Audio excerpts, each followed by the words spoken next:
ఎన్నికల్లో ఇచ్చిన హామీల మేరకు కూటమి ప్రభుత్వం భవన నిర్మాణ కార్మికుల సంక్షేమ బోర్డును పునరుద్ధరించాలని బిల్డింగ్ వర్కర్స్ యూనియన్ రాష్ట్ర అధ్యక్షులు దార్లపల్లి రమణారావు డిమాండ్ చేశారు.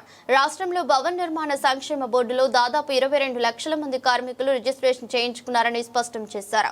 సంక్షేమ బోర్డు అమలులో లేకపోవడం వల్ల కార్మికులు సంక్షేమ ఫలాలు అందుకోలేకపోతున్నారని ఆవేదన వ్యక్తం చేశారు. AP building and other construction workers union ఆధ్వర్యంలో రాష్ట్ర లేబర్ కమిషన్ కార్యాలయం ముట్టడి కార్యక్రమం పుష్ప హోటల్ సెంటర్లో రాష్ట్ర లేబర్ కమిషనర్ కార్యాలయం వద్ద సోమవారం నిర్వహించారు. ఈ కార్యక్రమంలో వేలాది మంది కార్మికులు పాల్గొని ప్రభుత్వానికి వ్యతిరేకంగా నినాదాలు చేశారు. ఈ సందర్భంగా దార్లపల్లి రమణారావు మాట్లాడుతూ 2009లో అమల్లోకి వచ్చిన భవన నిర్మాణ సంక్షేమ బోర్డు 2019 వరకు కొనసాగిందన్నారు.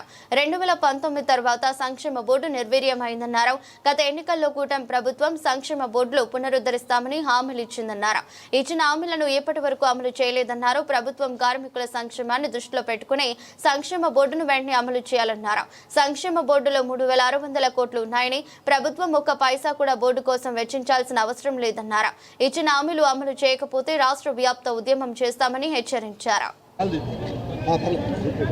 రాష్ట్ర ప్రభుత్వం భవన నిర్మాణ కార్మిక సంక్షేమ పథకాలు అమలు చేస్తామని చెప్పని ఇచ్చినటువంటి తమ ఎన్నికల వాగ్దానాన్ని అమలు చేయాలని చెప్పని డిమాండ్ చేస్తూ ఈరోజు రాష్ట్ర కార్మిక శాఖ కమిషనర్ కార్యాలయం ముందు భవన నిర్మాణ కార్మికులు ఆందోళన చేస్తూ ఉన్నాం.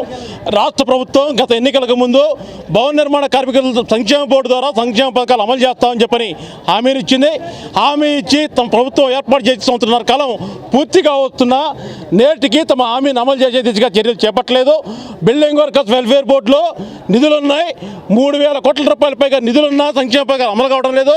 భారతదేశ పార్లమెంటు ద్వారా తయారైనటువంటి చట్టం ఇది. ఆ చట్టం ప్రకారం అన్ని రాష్ట్రాల్లో బిల్డింగ్ వర్కర్స్ వెల్ఫేర్ బోర్డు ఏర్పాటై సంక్షేమ పథకాలు అమలు జరుగుతూ ఉన్నాయి. పక్కనే ఉన్నటువంటి తమిళనాడు రాష్ట్రంలో భవన నిర్మాణ కార్మికుడు ప్రమాదవశాత్తు చనిపోతే 10 లక్షల రూపాయలు బీమా ఇస్తూ ఉన్నారు. కర్ణాటకలో భవన నిర్మాణ కార్మికులకి కుటుంబాల్లో చదువుకునే పిల్లలకి స్కాలర్షిప్లు ఇస్తూ ఉన్నారు. భారతదేశంలో అన్ని రాష్ట్రాల్లో సంక్షేమ పథకాలు అమలు జరుగుతున్న ఆంధ్రప్రదేశ్ రాష్ట్ర బిల్డింగ్ వర్కర్స్ వెల్ఫేర్ బోర్డులో నిధులున్న సంక్షేమ పథకాలు అమలు చేయకపోవడం అన్యాయం.